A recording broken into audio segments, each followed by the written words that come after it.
আসসালামু আলাইকুম। দেখতে পাচ্ছেন আমি একটি বাগানে দাঁড়িয়ে আছি।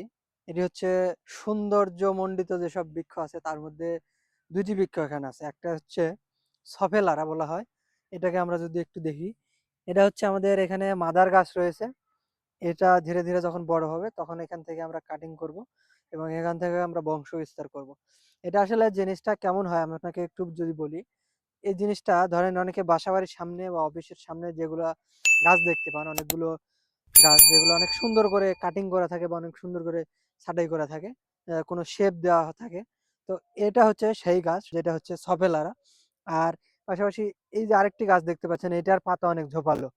এটার পাতা অনেক ঝোপালো। এটা যদি চারদিক থেকে কেটে রাখা যায় তাহলে কিন্তু অনেক সুন্দর লাগবে। এটা হচ্ছে চায়না ডল বলা হয়। চায়না ডলের গাছ এখানে দেখতে পাচ্ছেন।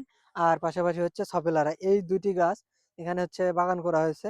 এই বাগান থেকে কিন্তু বংশবিস্তার করা হয় এবং এর হচ্ছে এখানে দেখতে পাচ্ছেন যে কয়েকদিন আগে পানি দেওয়া হয়েছে এবং সার দেওয়া হয়েছে। এই যে পানি দেওয়া হয়েছে, গোড়া পরিষ্কার করে দিয়ে পানি দিয়ে সার দেওয়া হয়েছে এখানে। অনেক সুন্দর লাগে যখন বড় হয়।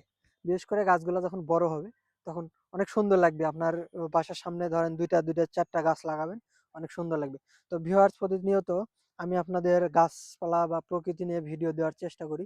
ভিডিওগুলো আপনাদের কেমন লাগে অবশ্যই কমেন্ট করে জানাবেন। আর যারা আমার চ্যানেলে নতুন এসেছেন তারা অবশ্যই চ্যানেলটিকে সাবস্ক্রাইব করে যাবেন। কারণ আমি কৃষি রিলেটেড যেকোনো সমস্যা আমার চোখের সামনে গাছপালার যদি যেটা পড়ে সেটা আমি ভিডিও দেওয়ার চেষ্টা করি। তো সবাই ভালো থাকবেন। ধন্যবাদ। আসসালামু আলাইকুম।